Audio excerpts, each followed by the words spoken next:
კოლეგებო, გთხოვთ დავამტკიცოთ განახლებული დღის წესრიგი, მადლობა. ჩვენ გვაქვს კენსაყრელი საკითხი ჯერ საქართველოს საფრთხის სამსახურის ხელმძღვანელის არჩევასთან დაკავშირებით. გვექნება კენჭისხლა და ამის შემდეგ განვიხილავთ ორ პაკეტს იარაღის შესახებ მესამე მოსმენით და სიხსამართლე კოდექსის ცვლილება მეორე მოსმენით და გვექნება კვლავ კენჭისხლები, ისიც ის კენჭისხლების მალე იქნება, ამიტომ გთხოვთ რომ არ დატოვოთ დარბაზს. გთხოვთ მოემზადოთ რეგისტრაციისთვის და გვექნება შემდეგ კენჭისხლი. გთხოვთ ჩართოთ რეგისტრაციის რეჟიმი.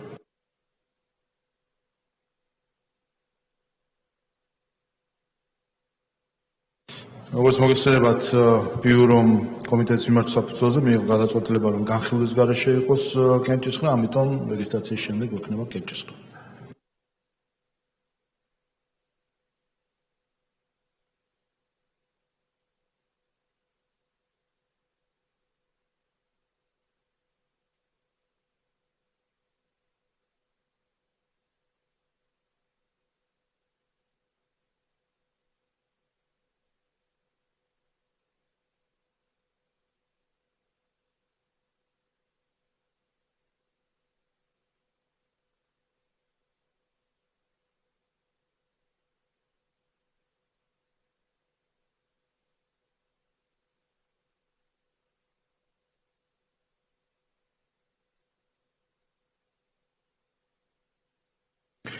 რეგისტრაცია გაიღო პარლამენტის 91 წევრმა, კვორუმი არის, გადავდივართ კენჭისხლაზე. კენჭი ეყრება საქართველოს პარლამენტის დადგენილების პროექტს ანრი იოხანაშვილის საქართველოს სახელმწიფო უსაფრთხოების სამსახურის უფროსად არჩევის შესახებ. გთხოვთ ჩართოთ კენჭისხლის რეჟიმი.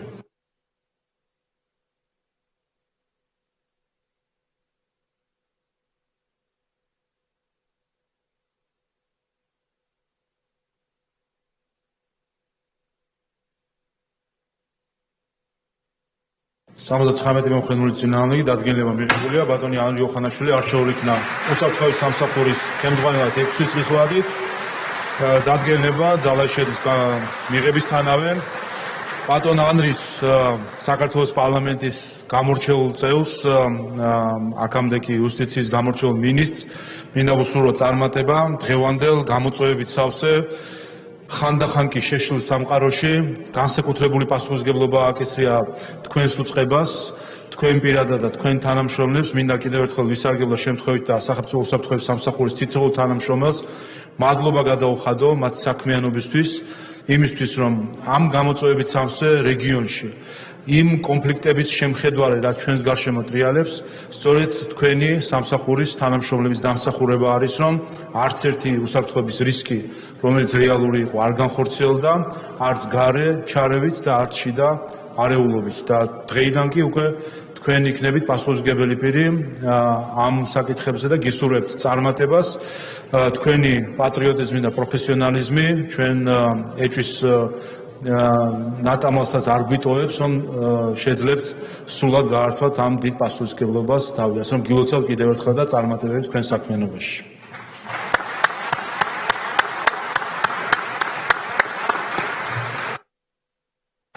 კოლეგებო, გადავდივართ დღის წესრიგის შემდეგ საკითხებზე. საქართველოს კანონის პროექტი იარაღის შესახებ კანონის ცვლილების შეტანის თაობაზე მესამე მოსმენით მომხსენებელი ქალბატონი გრეტა წიწავა. გთხოვთ არ დაიშალოთ, მალე გვექნება კენჭისყრი.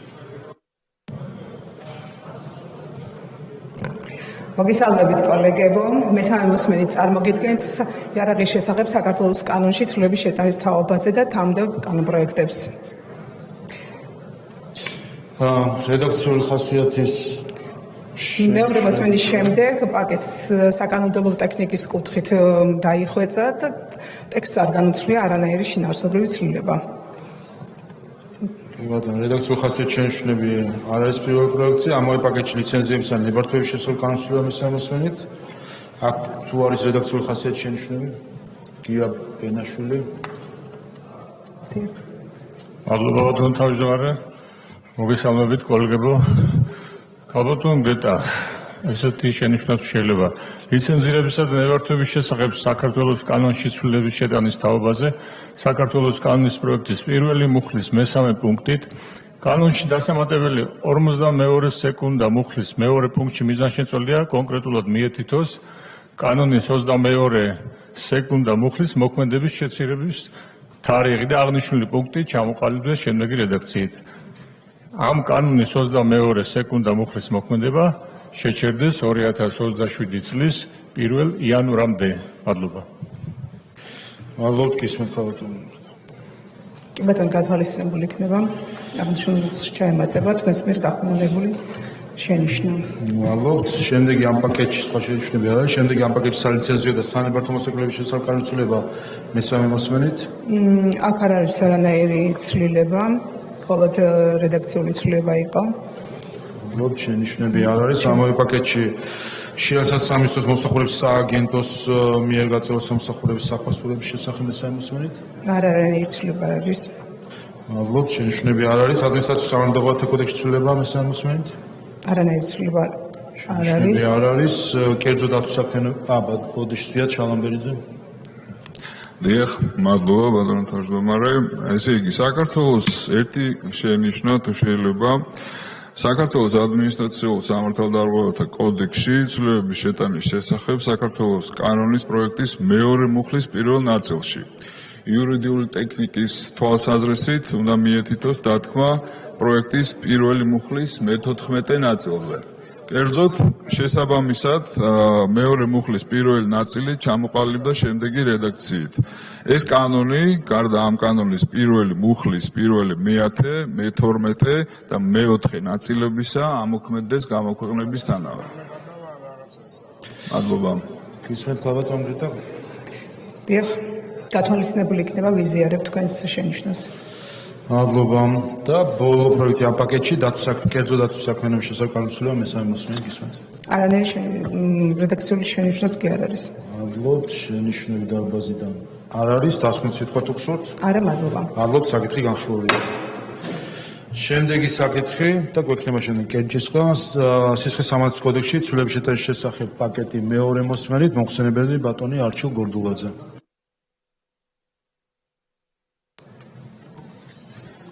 მადლობა ბატონო თავმჯდომარე, მოგესალმებით კოლეგებო, მივესალმები საზოგადოებას, რომელიც უსმენს ჩვენს ხმას. მეორე მოსმენით განსახილველად წარმოგიდგენთ კანონპროექტთა პაკეტს, რომელთა მიზანიც არის ყველასთვის ცნობილი, ბრძოლა ნარკომანიის, ნარკოტიკების გამყიდველების, გამსაღებლების მიმართ ადამიანები, რომლებიც ყიდიან სიკვდილს, რა თქმა უნდა, უმნიშვნელოვანესია, რომ მათ ბრძოლა იყოს უკომპრომისო, შესაბამისი ცვლილებები არის წარმოდგენილი, რომელსაც საქართველოს პარლამენტმა თქვენ უკვე დაუჭირეთ მხარი მეორე მოსმენის ფარგლებში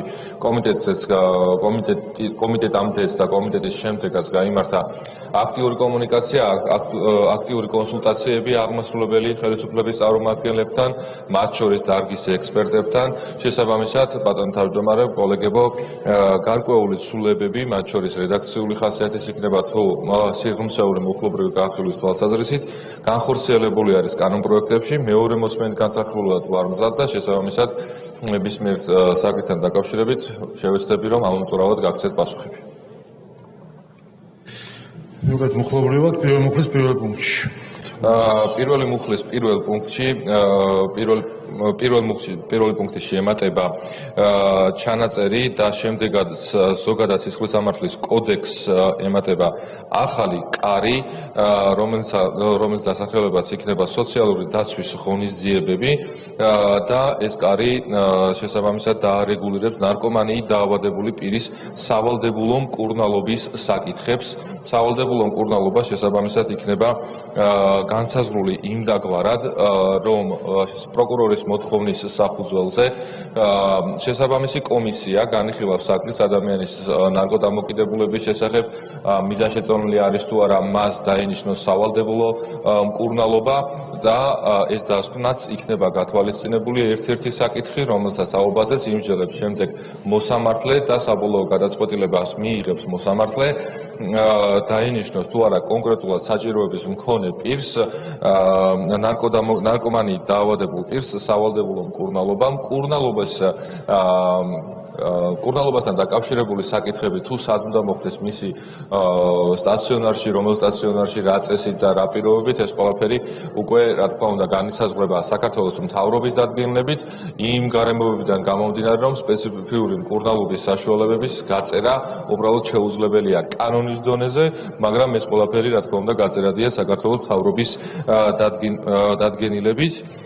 ნარკომანის დაავადებულ პირს ექნება შესაძლებლობა, რომ სასამართლოს მიერ მიღებული გადაწყვეტილება გაასაჩივროს, ისარგებლებს სამართლიანი სასამართლოს პრინციპით, ამავდროულად კონკრეტულად ამ საკითხთან დაკავშირებით აღსრულება დაიწყება განაჩენში გათვალისწინებული ვადიდან, მას შემდეგ, რაც პირველი ინსტანციის სასამართლოს მიერ მოხდება შესაბამისი განაჩენით აღნიშნული გადაწყვეტილების მიღება. ამავდროულად გარკვეული ხასიათის ცვლილებები არის, მათ შორის ამ საკითხთან შინაარსობრივ საკითხთან დაკავშირებით ცვლილებები, რასთან დაკავშირებითაც შეგვიძლია რომ კვლავ განვაგრძოთ, რა თქმა უნდა, კომუნიკაცია, განვაგრძოთ მუშაობა და ზოგადად ნარკომანი დაავადებული პირის სავალდებულო მკურნალობასთან დაკავშირებულ ცალკეულ საკითხებზე შესაძლებელია კანონპროექტის მესამე მოსმენის განხილვის რეჟიმში დაზუსტებული ფორმულირებები იყოს თქვენთვის შემოთავაზებული, რაზეც რა თქმა უნდა გვექნება კიდევ დამატებით მსჯელობის შესაძლებლობა კომიტეტზეც და პლენარულ სხდომაზეც. ეს არის პირველი პუნქტით გათვალისწინებული საკითხი ბატონო თავმჯდომარე. პირველ მუხლის მეორე პუნქტში გულისხმობთ მესამე მუხლი თუ პირველ პუნქტში გულისხმობთ კოდექს დაემატოს შემდეგ დიახ მესამე მუხლის და მთლიანად მეოთხე კარიც. კი ბატონო, მაშინ მეორე პუნქტი იყო და მესამე პუნქტზე გადავიდეთ მაშინ 260 მუხლი. ცვლილება თუ არის რაიმე პირველ მოსმენასთან შედარებით ეს უკითხეთ. დიახ, პირველ მოსმენის შემდეგ გარკვეული ხასიათის ცვლილებები არის, მათ შორის საკანონმდებლო თვალსაზრისით, კერძოდ 260 მუხლის მეორე პუნქტი არეგულირებდა ახალი ფსიქოაქტიური ნივთიერების უკანონო შეძენასა და შენახვასთან დაკავშირებულ საკითხებს, მათ შორის სისხლსამართლებრივი პასუხისმგებლობის საკითხებს, მაგრამ ისევ და ისევ ტექნიკის თვალსაზრისით უმჯობესი იყო და ეს დარიგებულ ტექსტში უკვე განხორციელებული ესრულება ახალ ფსიქოაქტიურ ნივთიერების უკანონო შეძენა და შენახვასთან დაკავშირებული საკითხები პირველი ნაწილით იქნება გათვალისწინებული, ამავდროულად სხვა ტექნიკური ხასიათის ცვლილებები არის, რომელიც გამოიწვია მუხლის ნომრის ცვლილება. მადლობ დიმიტრი ხუნდაძე. მადლობა 260-ს მეორესთან დაკავშირებით მინდა გარკვეული შენიშვნა გამოთქვა და თქვენი შესაბამისი განმარტება. თვითონ კანონპროექტის აღნიშნული მუხლის აგებულება არის ბუნდოვანი. მუხლის დასათაურება ცალსახად მივთებს ყოველგვარი ნარკოტიკული საშუალებას უკანონოდ გადაცემაზე მატერიალური სარგებლის მიღების მიზნით. თუმცა მუხლის მეორე, მე-6 და მე-7 პუნქტში შემოტანილი არის ტერმინი გასაღება. ანუ გასაღება ნიშნავს უკვე მატერიალურ სარგებელს. ამ თქოს შეიძლება ეს ფულადი სარგებელიც იყოს. ისე რომ თუ აქ საუბრობთ უკანონოდ გადაცემაზე სარგებლის გარეშე, მაშინ ეს ალბათ სხვაგან იქნება, სხვა მუხლში იქნება გადასატანი და ასევე მინდა განვიმარტოთ ტერმინები თქვენ დააზუსტეთ, რასთან დაკავშირებით შენიშვნაც ჰქონდა და ეს კარგია, ეს დააზუსტება, მაგრამ აქ გვაქვს უკანონო გასაღება, რეალიზაცია და მეორე დეფინიცია ეს არის გადაცემა მატერიალურ სარგებლის მიღების გარეშე. აქ სასჯელები არის განსხვავებული. მაგრამ შინაარსი შეხედეთ შედეგი ნარკოტიკების გადაცემის სარგებლის გარეშე თუ სარგებლით შედეგი ერთ და იგივე დგება. საზოგადოებრივი ზიანი არის აბსოლუტურად ერთი და იგივე. მithumetes ზედოზირების მოხმარების შემთხვევაშიც გარდაცვალების შემთხვევაში სხვანაირი არ დგება ერთ და მეორე შემთხვევაში. ისე რომ ფიქრობ შედეგი არის აბსოლუტურად ერთი და იგივე. მე მესმის რომ პრაქტიკაში რთულია დადგენა რა სარგებელი მიიღო ამაში, მაგრამ თუ სარგებლის გარეშე მოხდა მაგალითად 45 აბი ბუფრენოფინის გადაცემა, ეს საზოგადოებრივი ზიანი აბსოლუტურად ერთი და იგივე იქნება, თუნდაც ის ყოფილიყო სარგებლის თვალსაზრისით.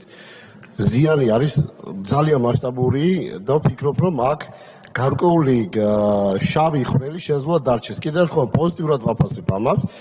იმიტომ რომ წინა პარლამენტში, უბრალოდ წინა პარლამენტში შემოწმებული კანონპროექტი ის აბსოლუტურად მიუღებელი იყო, იმიტომ რომ იყო გავრცელების დეფინიცია შემოტანილი, სადაც იყო 300 ლარიანი ჯარიმის და ეს არის პრაქტიკულად სახელი. ნარკომოვაჭრეებისთვის დანაშაულს ვერ დააზღვევდა, ვერც საზოგადოების ზიანს. ეს კარგია, რა თქმა უნდა, აღნიშნავ, მაგრამ განსხვავება მინდა ამიხსნათ. სარგებლის და სარგებლის გარეშე, როცა კიდევ ერთხელ ვამბობ, საზოგადოების ზიანი აბსოლუტურად თანატოლი დგება. ზაზა ლომინაძე.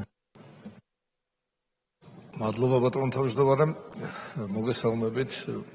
მინდა კიდევ ერთხელ დავაზუსტოთ, მაინც მოსახლეობა გვისმენს და ძალიან დიდი მოთხოვნა არის ამ კანონთან დაკავშირებით ჩვენი მოსახლეობის, ამიტომ ახლა გვისმენენ და მინდა დავაზუსტოთ, მაინც აი იმ შემთხვევაში, როდესაც ადამიანს უტარებთ კონტროლს ნარკოტიკულ საშუალებებზე და თუ კი მას დაუდგინდა ნარკოტიკული თრობა, როგორც ლაბორატორიული კვლევებით, ასევე ექიმის შეფასებით, რამდენ ხანში ეხდება მას გასაჩივრების უფლება და აქვს თუ არა ასევე ლაბორატორიული გადამოწმების საშუალება, რამდენ ხანში ეხდება ეს ყველაფერი. დიდი მადლობა. ვლადიმერ კახაძე. დიდი მადლობა. მე ხა ცოტა განსხვავებულ შეკითხვას დავსვამ. ვეთანხმებით ჩემ წინა გამოსვლებს და საერთოდ ყველა იმ ადამიანს, ვინც გულშემატკივრობს ამ თემას და კარგია, რომ ტრიბუნალზე დგას კაცი, რომელიც ასე იწყებს. სიკვდილის გაყიდვა არ შეიძლება, არც ჩუქება არ შეიძლება, სიკვდილის ჩუქება არ შეიძლება. და იქ სიტყვა გვაქვს, ჩვენ კანონიერი შენახვა და გადატანა, უკანონო შენახვა გადატანა და კანონიერო. კანონიერთან თუ არის სიტყვა, რაღაცას ამას განმარტება უნდა. ეხლა მე სხვა რამეს ვამბობ. დღეს არსებულ ვითარებაში ამ მუხლით ბევრი პატიმარი არის გასამართებული.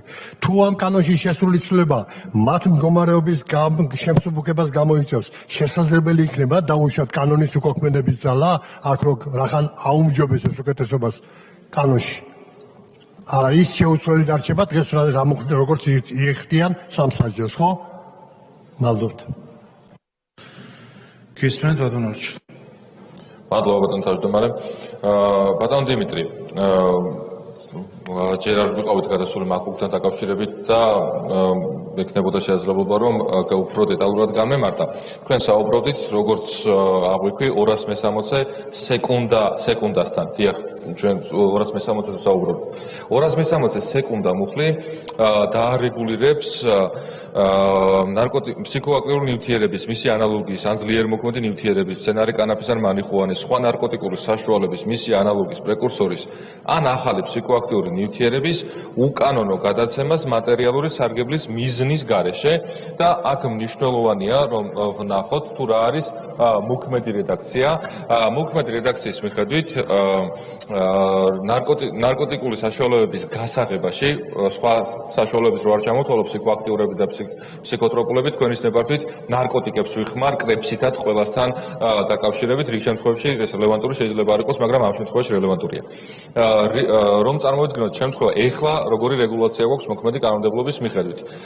გასაღება გულისხმობს თავისთავად, ეს არის დოქტრინალურადაც ასე განმარტებული, პრაქტიკაშიც ასე არის, რომ გასაღება გულისხმობს მატერიალური სარგებლის მიღების მიზნით კონკრეტული ნარკოტიკული საშუალების გადაცემას, ან ასეთი მიზნის გარეშე და შესაბამისად დოზები არის კონკრეტული ნარკოტიკული საშუალებები, ფსიქოაქტიურები და ასე შემდეგ ჩამონათვალია, რომელთა დოზების მიხედვითაც ასეთი საშუალების გასაღება იწვევს თავისუფლების აღკვეთას და ასეთი მაგალითად ერთ-ერთი არის განსაკუთრებით დიდი ოდენობით ან ორგანიზებული ჯგუფის მიერ, რაც კონკრეტულად თქვენ მაგალითი მოიყვანეთ, ეს იქნებოდა განსაკუთრებით დიდი ოდენობა, რომელიც თავისუფლების უვადო აღკვეთასაც კი ითვალისწინებს. მიუხედავად იმისა, რომ ადამიანმა თანხა არ აიღო ან მატერიალური სარგებელი არ მიიღო, როდესაც ერთი ნარკოტიკული საშუალების განსაკუთრებით დიდი ოდენობა გადასცა მეორე ადამიანს, ამ შემთხვევაში პასუხისმგებლობის ზომად გათვალისწინებულია თავისუფლების უვადო აღკვეთაც კი, რა თქმა უნდა,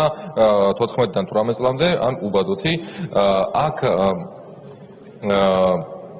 გულისხმობ 260 სეკუნდა მუხლის მეცხრე ნაწილს, რაც რა თქმა უნდა საჭიროებს, რომ უვადო იგივე რაც მოქმედ რედაქციაში იყო, აუცილებლად უნდა იყოს გათვალისწინებული. ეს ამ ტექსტში, წარმოქმნილ ტექსტში არ არის, მაგრამ უნდა გამეჟღერებინა თქვენთან ერთად ამისი, მაგრამ გათვალისწინებული იქნება, რა თქმა უნდა, იქნება ეს ყველაფერი უვადო პასუხისმგებლობას გამოიწვევს. ზოგადად რომ წარმოვიდგინოთ მოცემულობა, ჩვენ, როდესაც საუბრობთ უკანონო რეალიზაციაზე.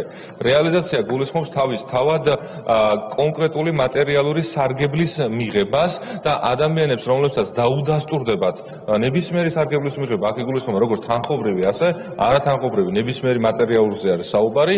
ეს ადამიანები დადასტურებულად არიან ნარკოტიკების რეალიზატორები და მათ მიმართ იქნება განსაკუთრებულად მკაცრი დამოკიდებულება, მაგალითად ნარკოტიკულ საშუალებებზე, ნარკოტიკებს რომ შევხედოთ, პასუხისმგებლობა იწყება 12 წლიდან, ანუ 12 წლიდან უადო თავისუფლების აღკვეთა არის გათვალისწინებული, 20 წლამდე ან უადო, ხოლო დიდი ოდენობის შემთხვევაში 14-დან 20 წლამდე ან უადო თავისუფლების აღკვეთა, ხოლო განსაკუთრებით დიდი ოდენობის შემთხვევაში, მათ შორის ორგანიზებული ჯგუფის შემთხვევაში 16-დან 20 წლამდე ან უადო პასუხისმგებლობა. ჩვენ რეალურად გამოვყავით არსებული საკანონმდებლო სივრციდან დამატებით ცალკე რეალიზატორი, ანუ ის ადამიანი, რომელიც ყიდის და ფულს ან სხვა მატერიალურ სიკეთეს იღებს სხვისი ადამიანის უბედურებით და მათ მიმართ იქნება განსაკუთრებული სიმკაცრე საკანონმდებლო დონეზე, რაც რა თქმა უნდა უკვე პრაქტიკაშიც სამართლიანი სასამართლოსთან გამომდინარე მოსამართლე მიიღებს გადაწყვეტილებას და ბატონო თქვენი კითხვის პასუხადაც ვიტყვი, რომ არავითარი ნარკოტიკების გაყიდვასთან, რეალიზაციასთან დაკავშირებით, გადაცემასთან დაკავშირებით არავითარი ცვლილება წარმოდგენილი პროექტით არ არის შემსუბუქების თვალსაზრისით. ამისად არავითარი გადასინჯვა არ იქნება, პირიქით საკანონმდებლო დონეზე მკაცრდება პასუხისმგებლობები ადამიანებისთვის, რომლებიც ყიდიან სხვადასხვა ნარკოტიკულ საშუალებას. მაგალითად იყო ისეთი მოცემულობაც, რომ სხვადასხვა პასუხისმგებლობას ითვალისწინებდა ფსიქოტროპოლის და ფსიქოაქტიური ნივთიერებების შემთხვევაში და რიგ შემთხვევაში უფრო ნაკლები პასუხისმგებლობა იყო გათვალისწინებული სისხლის სამართლის კოდექსის, მოუქმედი კოდექსით არის ეს გათვალისწინებული, ვიდრე ნარკოტიკების შემთხვევაში. ამიტომ გადაცემასთან დაკავშირებით, რა თქმა უნდა, ზუსტად იქნება თანხმედრაში მოვა ნარკოტიკული საშუალები, რომელთაც აქვს განსაკუთრებით დიდი სოციალური საშიშროება, მათ მიმართ პასუხისმგებლობის გამოყენების შესაძლებლობა იქნება უფრო მკაცრი. აქ გამიჯვნასაც, რაც კიდევ ერთხელ რომ გამარტოთ, როდესაც იმიჯნება ერთმანეთისგან გადაცემა მატერიალური სარგებლის მიზნის გარეშე, აქ არაფერი არ სუბუქდება სასჯელების სიმძიმის თვალსაზრისით, ხოლო ამავდროულად, როდესაც გამოიყოფა ცალკე გადაცემა მატერიალური სარგებლის მიზნით, ანუ უკანონო რეალიზაცია, აქ პასუხისმგებლობები განსაკუთრებით მკაცრდება. ეს არის დამოკიდებულება, რომელიც შემოთავაზებულია ჩვენი წარმოდგენილი პროექტით. ანუ რის თქმა უნდა, რომ მკაცრი დამოკიდებულება, რა თქმა უნდა, იქნება ყველა სიკვდილის გამყიდველის მიმართ. მადლობს. დააზუსტება დიმიტრი ხუნდაძე. ძირითად კითხვაზე მივიღეთ პასუხი, რომელიც აბსოლუტურად მაკმაყოფილებს და ძალიან კარგია, რომ ესრულება შევა. მაგრამ ერთი პირველი კითხვა რაც დავს, იქ ჩიდება დავსდება. შეიძლება კარგად ვერ ახსენდი. ეს ეხება 262 მეორეს. სათაურიდან გამომდინარე, სადაც ჩავიკითხავ, რომ ფსიქოტროპიული ნივთიერების მისი ანალოგის ან ძლიერმოქმედი ნივთიერების სცენარი, კანაბის ან მარიხუანას სხვა ნარკოტიკული საშუალების მისი ანალოგის პრეკურსორის ან ახალი ფსიქოაქტიური ნივთიერების უკანონო გადაცემა მატერიალური სარგებლის მიღების მიზნის გარეშე. და ამ სათაურის ქვეშ არის უკვე პუნქტი, სადაც შემოტანილია ტერმინი გასაღება. ანუ აქვე მატერიალური სარგებლის გარეშე არ გამოდის, გასაღება რაღაცის სანაცვლოდ არის. ანუ მეორე პუნქტი შეხედეთ, სცენარი კანაფის ან მარიხუანას უკანონო გასაღება ისჯება თავისუფლების აღკვეთით და ასე შემდეგ. მე ვფიქრობ, ეს ამ სათაურის ქვეშ არ უნდა იყოს და გთავაზობთ, რომ 263 მესამე მუხლში გადავიდეს გასაღება, სადაც შემოტანილია ტერმინი უკანონო რეალიზაცია. ანუ გასაღება მაინც რეალიზაციის ფორმა, ან უბრალოდ მეორეა პირველის ფორმა. გისმენთ? დიმიტრი, ეხლა დარიგებული ტექსტი რომ ნახოთ, დარიგებულ ტექსტში პირდაპირ მითითებული არის 260 სეკუნდა მუხლში თითოეულ სადაც გასაღება ეწერა, ყველგან მითითებულია გადაცემა მატერიალური სარგებლის მიღების მიზნის გარეშე. ხო, ყველგან არის, აბსოლუტურად ყველგან გამიჯნულია, სადაც ამისი საჭიროება იყო მატერიალური სარგებლის მიზნის გარეშე და შემდეგ უკვე რეალიზაცია გულისხმობს, რასაც რაც კლასიკურად ნარკოტიკების გამყიდველები აკეთებენ ხოლმე, სარგებლად როდესაც იღებენ. ერთმანეთისგან სრულად გამიჯნული არის წარმოდგენილი ტექსტში. ამავდროულად ვიტოვებ იმის უფლებას, რომ მესამე მოსმენის ფარგლებში თუ სადმე იქნება რაიმე ერთმანეთთან შეუსაბამო პუნქტებში ჩანაწერები, ნაწილებში ჩანაწერები თუ რაიმე შეუსაბამობა იქნება, რა თქმა უნდა, გვაქვს ჩვენ ორი კვირა იმისათვის, რომ ერთად კიდევ დავსვდეთ, ვიმუშაოთ და ეს შესაბამისობაში იყოს ერთმანეთთან მოყვანილი. მადლობთ. შემდეგი მესამე თუ მეოთხე არის ახალი ნუმერაციით. 260-ზე ხო ისაუბრეთ? დიახ, 260-ზე. ახლა მაშინ მეოთხე ახალი ნუმერი 230-ზე მუხლის შემდეგ პრიმა და ასე შემდეგ. კი ბატონო. პრიმა მოხსთან დაკავშირებით ეს ეხება ნარკოტიკული საშუალებების მისი ანალოგის პრეკურსორისთან ახალი ფსიქოთერაპიული ნივთიერების უკანონო დამზადება, წარმოება, გადაზიდვა ან გადაგზავნას. აქაც საკანონმდებლო ტექნიკის კუთხით არის გასწორებული პირველი და მეორე ნაწილები. ამავდროულად პირველი მოსმენით მიღებულ ტექსტში შენიშვნა იყო გათვალისწინებული, შენიშვნა საჭიროება, შენიშვნის პირველი და მეორე ნაწილების არსებობის აუცილებლობა აღარ დგას, იმიტომ რომ მსგავსი შინაარსის შენიშვნა უკვე 260 მუხლში არის გათვალისწინებული და სხვა შინაარსობრივი ცვლილება ერთი ის არის, რომ ეს მუხლი ვრცელდება ახალი ფსიქოაქტიური ნივთიერების ნებისმიერ როდენობაზე, ისევე როგორც ეს მოქმედ რედაქციაშია, გამომდინარე იქიდან, რომ ახალ ფსიქოაქტიურ ნივთიერებებისთვის განსაზღვრული დოზები არ არის და თითოეული მათგანი ითვლება განსაკუთრებით დიდ ოდენობად. კითხვები არ არის. მეხუთე პუნქტი. მეხუთე პუნქტთან 261 მუხლი. 261-ესთანაც დაკავშირებითაც შემიძლია გითხრათ, რომ დაემატა მეორე და მესამე ნაწილები, ისევ და ისევ ტექნიკის თვალსაზრისით არის აქ გასწორებული, შინაარსობრივი ნაკლებია, ამავდროულად ამ და სხვა მუხლებშიც, სადაც კი ასეთი საჭიროება იყო, მაგალითად ისეთი დამამძიმებელი გარემოება, როგორიც არის იმის მიერ, ვისაც წინათ ჩადენილი აქვს ამ თავით გათვალისწინებული რომელიმე დანაშაული, გასწორდა და ჩანაწერია, რომ იმის მიერ ვინც ნასამართლევია ამ თავით გათვალისწინებული რომელიმე განზრახი დანაშაულისათვის, იმიტომ რომ ზოგადად სისხლისამართლებრივი პრინციპებია, რომ თუ ადამიანი ნასამართლევი არ არის, მაშინ მისთვის მაკვალიფიცირებელი გარემოება ვერ იქნება. კი ბატონო, შემდეგი მეექვსე პუნქტი. მეექვსე პუნქტი 266 მუხლშიცულებას გულისხმობს, აქ არის ნარკოტიკული დაემატა, რაც არ იყო პირველი მოსმენით გათვალისწინებულ ტექსტში, ისევ და ისევ აღმასრულებელი ხელისუფლების წარმომადგენლებთან კომუნიკაციის და კონსულტაციის შედეგად იქნა აღნიშნული განაცხადება მიღებული და კიდევ ერთხელ მადლობას გადავუხდი შინაგან საქმეთა სამინისტროს, საქართველოს პროკურატურის წარმომადგენლებს, რომლებიც რა თქმა უნდა ლოგიკურიც არის, რომ აქტიურად იქნებოდნენ ჩართულები სისხლის სამართლის კოდექსის ცვლილებებთან დაკავშირებით. აქ ცვლილება არის, რომ ზუსტად იგივე მიდგომაა იმ ადამიანებისათვის, ან ჯგუფისადმის, რომლებიც გადაწყვეტენ, რომ ნარკოტიკული საშუალების წარმოებისათვის ფარული ლაბორატორიის მოწყობა ან შენახვა განახორციელონ, ასეთი ქმედება ჩაიდინონ, მათთვის პასუხისმგებლობაც იქნება ისეთივე მკაცრი, როგორიც არის ნარკოტიკების რეალიზატორებისადმი. შესაბამისად, პასუხისმგებლობები განისაზღვრება თავისუფლების აღკვეთით 12-დან 20 წლამდე ან უვადო თავისუფლების აღკვეთით, ასევე 14-დან 20 წლამდე ან უვადო და 16-დან 20 წლამდე ან უვადო შესაბამისი დამამძიმებელი გარემოების გათვალისწინებით. ასე კითხვები არ არის. მეშვიდე პუნქტი. მეშვიდეში მუხლში ზუსტად იგივე შინაარსიდან და მიზნიდან გამომდინარე 267 მუხლის სათაური არის დაკონკრეტებული, დაზუსტებული და პირველი ნაწილიც აქაც თავისუფლებს აღკვეთაც ძველით მივყვებით მაშინ 267-ზე არ არის. კი ბატონო. კითხვები არ არის და მერვე პუნქტი 273 მუხლში. 273 მუხლშიც აქ გასათვალისწინებელი არის და აღსადგენია, რომ თავისუფლების აღკვეთას გამოიწვევს ნარკოტიკული საშუალებების ან ახალი ნარკოტიკული საშუალებების ან ანალოგის ან პრეკურსორის ზემოქმედების დასადგენად შემოწმებისათვის თავის არიდების ნაწილი ზუსტად ამ მუხლის რედაქციასთან დაკავშირებით რედაქციას შემოგთავაზებთ მესამე მოსმენის ფარგლებში. სხვა მხრივ მხოლოდ საკანონმდებლო ტექნიკის თვალსაზრისით არის ცვლილებები არ არის. მეცხრე პუნქტი. ან ცვლილების გარეშეა.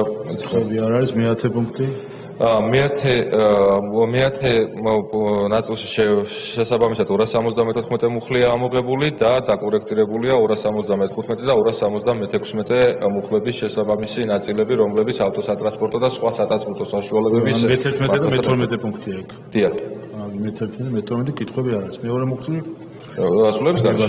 კითხვები არის. ამავე პაკეტში საპროცესო კოდექსის ცვლილების შეტანის შესახებ სისხლის სამართლის საპროცესო კოდექსში პირველი მოსმენის შემდეგ და კომიტეტის შემდეგ გაიმართა კონსულტაციები, ამავდროულად წარმოდგენილი არის რედაქცია, რომელიც დაკავშირებული არის ნარკომანიით დაავადებული პირის სავალდებულო მკურნალობასთან დაკავშირებით და შესაბამისი საჭიროებები, ის მოწესრიგებები, რომელიც იყო სასამართლოში განხილვის პროცესთან და პროცედურასთან დაკავშირებით, ასახულია თითოეულ მიმუხლებში, რომელთა საჭიროებაც იყო და ბატონო თავმჯდომარე, თქვენის ნებართვით შემიძლია ჩამოვთვალო ის ნაწილები, რომელიც ასახული არის, კითხვებს შევაბეროთ. ასახული თუ არა და დარიგებულია, არ გვინდა.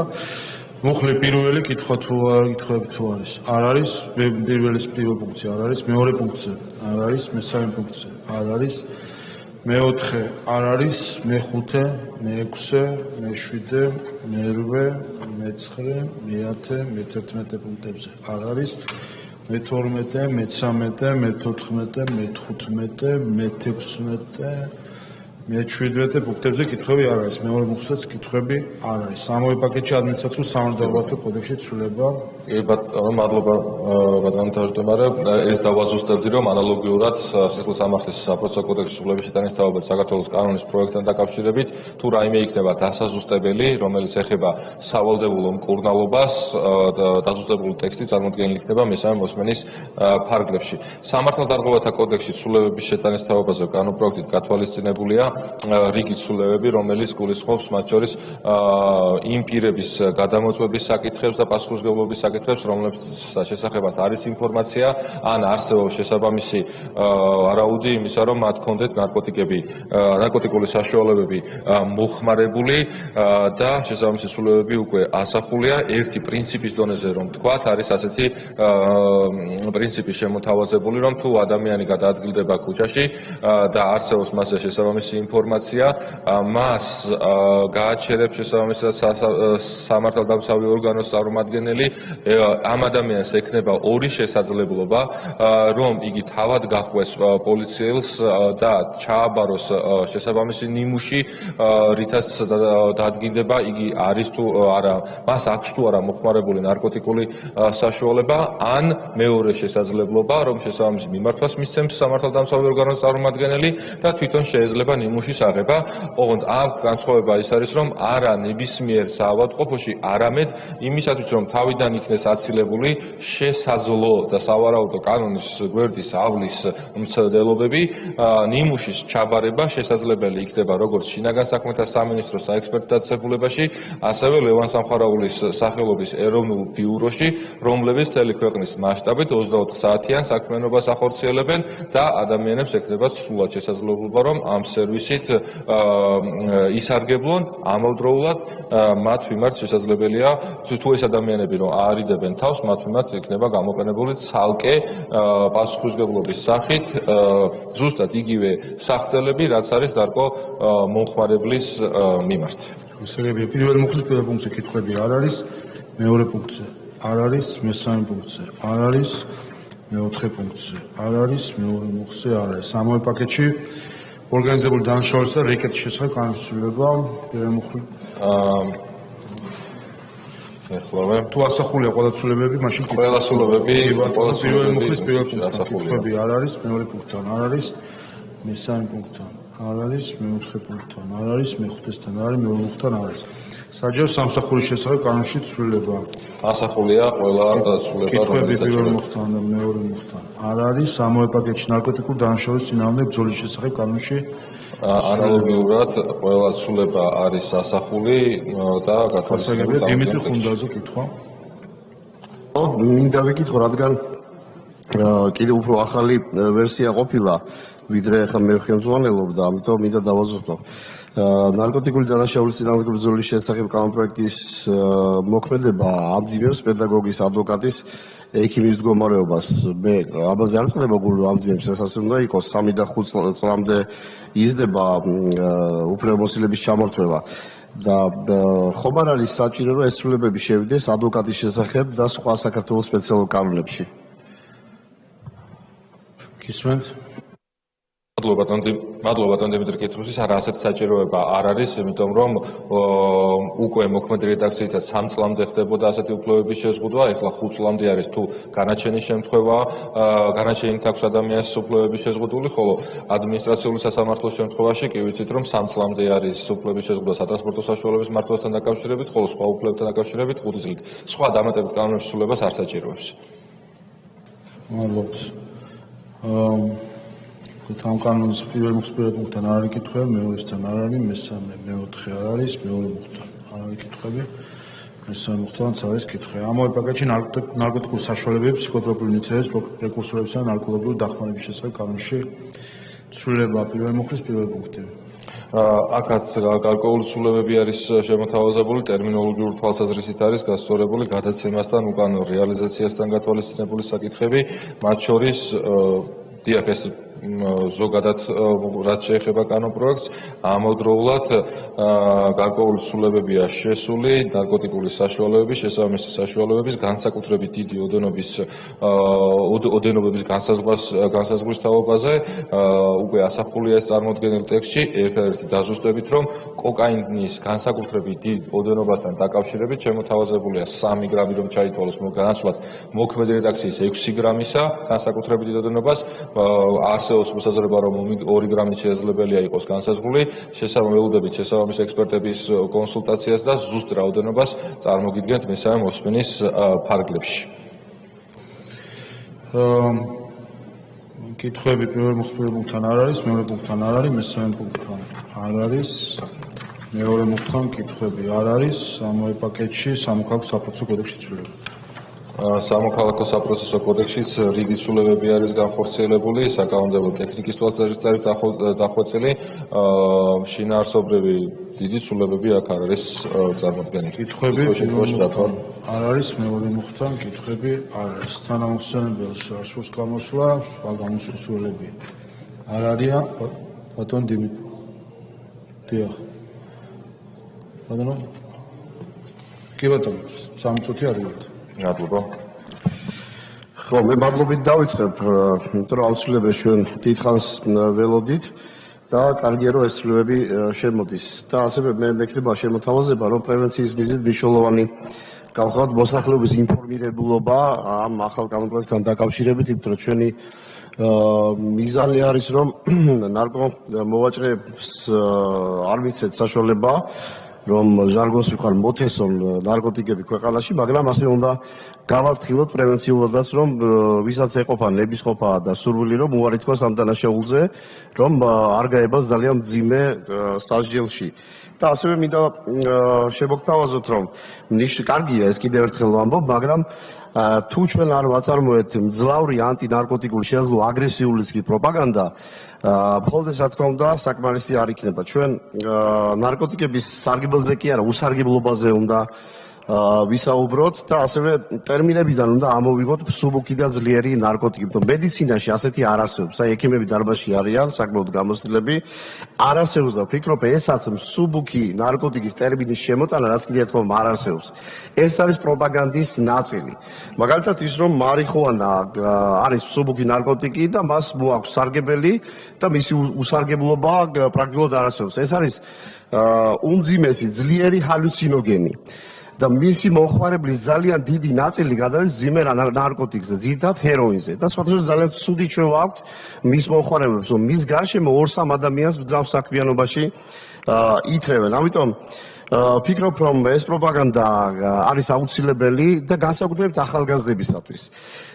თუ ჩვენ გადავხედავთ სურათს და სტატისტიკას, ზედოზირებით მოხმარების გარაცვალების შემთხვევაში ახალგაზრდების პრაქტიკულად მთელი უმრავლესობა არის დამწყები, ანუ გამოუცდელი ნარკომოხმარებელი და ეს ტერმინები, მაგალითად მსუბუქი ნარკოტიკი, მათ შიშის არ აღძრავს.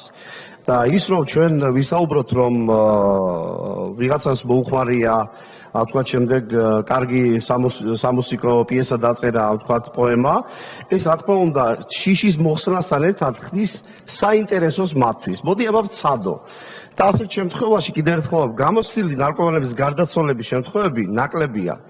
მე მინდა რომ ორივე სეგმენტში საერთოდ არ იყოს ეს, მაგრამ გამოუცდელებში ხდება ეს, იმიტომ რომ ასეთი საუბრები მათში იწვევს ინტერესს, აღულებს ინტერესს და შიშის განცდა ამაში არ არის. ამიტომ ძალიან გთხოვთ, მადლობა ამ კანონპროექტისათვის, მაგრამ ძლავრი შეაძლოა კიდევ ერთხელ ვიმეორებ, აგრესიული ანტინარკოტიკული პროპაგანდა და ასევე ჯანდაცვის სექტორი იქნება გასააქტიურებელი, ფსიქოსოციალური რეაბილიტაციის ცენტრები, იმიტომ რომ ჩვენ ასევე უნდა ვიზრუნოთ იმ მოქალაქეებზე, ვინც არის ნარკოტიკების მომხმარებლები. აქ რა თქმა უნდა მხოლოდ სურვილი და პროგრამის წერა არ იქნება საკმარისი, თუ ამისათვის საჭიროა საკმარისი თანხები, რომელიც საკმაოდ ასე ვთქვათ ძიმეწონადია ეს ბიუჯეტი, მაგრამ ეს გასაკეთებელი იქნება. ეხლა ადრე ხშირად მოქონდათ მაგალითი პორტუგალიის. მე ვერ ვიტყოდი რომ პორტუგალიის მაგალითი მიმზიდველია და თქვა სრული ასლი უნდა გადმოგეღოთ ჩვენ, მაგრამ მაგალითისათვის მოყვას პორტუგალიაში ერთ მოქალაქეზე ნარკოპოლიტიკის თვალსაზრისით იხარჯება 40 евро. ჩვენთან ეს იგივე ფორმულით გასვით ეს არის დაახლოებით 4 ლარი. ისე რომ მნიშვნელოვანია ის რაც მივიღეთ, მაგრამ ასევე მნიშვნელოვანია რაც მომავალში ჩვენ გვაქვს გასაკეთებელი, თქო ნარკოპოლიტიკა არ ეხება მხოლოდ ნარკოტიკების მომხმარებლებს. ნარკოპოლიტიკა ეხება საზოგადოების იმ უდიდეს ნაწილს, რომელიც ნარკოტიკებს არ მოიხმარს. დიდი მადლობა. ბატონო უღრმესი მადლობა თითოეულ თქვენთაგანს, ვინც საერთო დიდ საქმეში ერის გაჯანსაღების, გადარჩენის, პრევენციის, შვილების თაობის დაცვის, რა ვიცი, დიდი საქმეა ეს ყველაფერი, რომელსაც ჩვენ დღესკენ ვუყრით და ნორმატიულ აქტად გავხდით. ერთი თხოვნა, მე ერთადერთი თხოვნა მაქვს. ამას გავაჟღერებ. 119 მაუწყებელი ფუნქციონირებს საქართველოში. კარგ საქმეს აკეთებენ ეს ბიზნეს ჟურნალისტიკა შესანიშნავი საქმეა კომუნიკაციის კუთხით, ადამიანთან მისვლის კუთხით, ახალი ინფორმაციის გაზიარების კუთხით, შენიშვნების გაზიარების უამრავი კეთილშობილი საქმე. აქედან 20 საერთო მაუწყებელი ყავს. მე თხოვნა მიმართავ კომისიას შესაბამის, რომელიც კომუნიკაციების კომისია არის და ჩვენ პარლამენტმა უნდა მივიღოთ ეს პოლიტიკური გადაწყვეტილება. ყველა მაუწყებელი დავალდებული იყოს სოციალური რეკლამისათვის დრო გამოყოს, ყველას ვთხოვ, თუ ვალდებულება გინდა და კანონის ჩაწერა, ესეც გავაკეთოთ, რომ ყოველ დღე ტელევიზიიდან ისმოდეს შეგონება თამბაქოს მავნეობის, ნარკოტიკების მავნეობის, ცხოვრების არაჯანსაღი წესის წინააღმდეგ კარგი მეთოდების დამკვიდრების და ყველა იმ კეთილშობილი განზრახულობის ნორმატიული აქტად მოქმედის, რომელიც ადამიანების სიცოცხლეს და ჯანმრთელობას ემსახურება. ეს თხოვნა მაქვს. დღეს მაგალითად ვერაფრით ვერ მივახციეთ, არიან კერძო კომპანიები, რომლებიც არავითარ შემთხვევაში არ უშვებენ თამბაქოს საწინააღმდეგო სოციალურ რეკლამას. ამიტომ თხოვნა მექნება, ამაში გავერთიანდეთ, ყველა მაუწყებელს გთხოვთ, მოგმართავთ როგორც საერთო დიდი ოჯახის გულშემატკივრებს, ასე განეხილავთ, რომ გავხადოთ სავალდებულობად ყველა ადამიანამდე. ხშირად მითხრავს ხუმრობით, უთოს რო ჩართავ, ისიც უნდა ლაპარაკობდეს თამბაქოს მავნეობაზე, ნარკოტიკის მავნეობაზე და ცხოვრების არაჯანსაღი წესი ბევრი რამეა, რომელიც უნდა იყოს ბავშვებისათვის, მომავალი თაობისათვის, არა დიდაქტიკოსის მიმართვით და შეურაცხყოფის მიყენებით და ცუდი ხარ და ამ დაჟის კუთხით, არამედ განათლების, მათთან კარგი ფორმით თანამშრომლობის სიტყვა უნდა ჟღერდეს, რომელიც ტვინში რომ დაიჭერს თავის ადგილს, ის კარგი მეხამრების ფუნქციას შეასრულებს მავნე ჩვეების საწინააღმდეგოდ. უღრმესი მადლობა კიდევ ერთხელ, დიდი მადლობა ყველა ინიციატორს. მადლობთ, საკითხი დასკვნითი სიტყვა თუ არ სურს ბატონო არჩევს, საკითხი განხილულია. კოლეგებო, გთხოვთ ყველა შემოვიდეთ დარბაზში, კენჭის ხა გვექნება ახლა.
მოემზადოთ რეგისტრაციისთვის, გთხოვთ ჩართოთ რეგისტრაციის რეჟიმი.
რეგისტრაცია გაიაფანოს 91 წევრმა, კორუმი არის, გადავდივართ კენჭისყრებზე. თავდაპირველად კენჭი ეხება კანონის პროექტის იარაღის შესახებ კანონში ცვლილების შეტანის თაობაზე მესამე მოსმენით, გთხოვთ ჩართოთ კენჭისყრის რეჟიმი.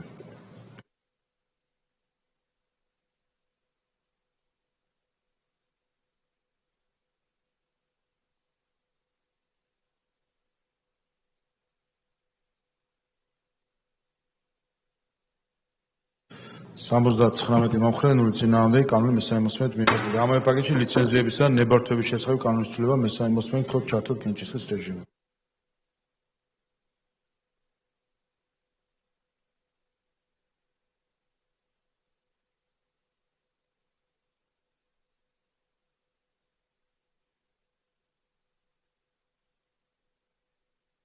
$78 მომხრე, 0 წინააღმდეგი კანონი მესამე მოსმენით მიღებული. ამავე პაკეტში სალიცენზიო და სანებართვო მოსაკლებლების შესახებ კანონის ცვლილება მესამე მოსმენით, გთხოვთ ჩართოთ კენჭისყრის რეჟიმი.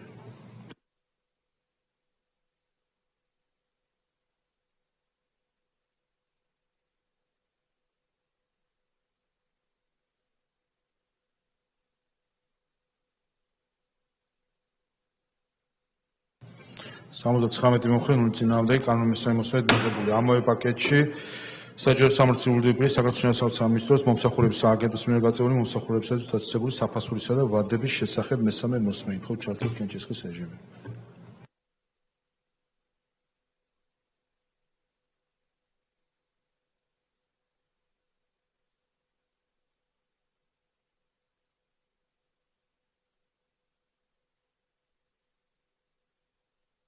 $80 მომხრე, 0 წინააღმდეგი კანონი მესამე მოსმენით მიღებული. ამავე პაკეტში ადმინისტრაციულ სამართალდაღუათთა კოდექსში ცვლილება მესამე მოსმენით, გთხოვთ ჩართოთ კენჭისყრის რეჟიმი.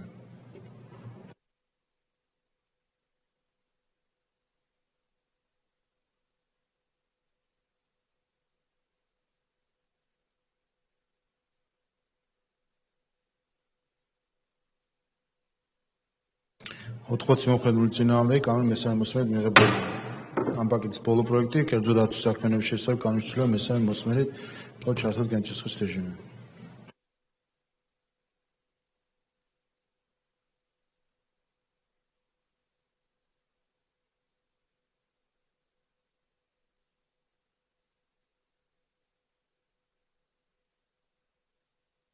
$80 მომხრე, 0 წინააღმდეგი კანონი და თლიანი პაკეტი მესამე მოსმენით მიღებული.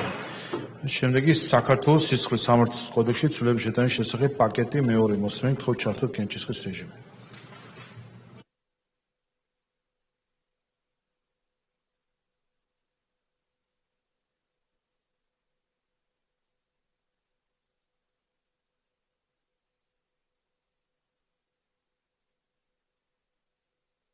$79 მომხრე, 0 წინააღმდეგი პაკეტი მეორე მოსმენით მიღებული. კოლეგებო, ამით ამოვწურეთ მიმდინარე კვირის დღის წესრიგი. ორშაბათს 3 საათზე იქნება ბიუროს ხდომა. დღევანდელი სხდომა დახურა.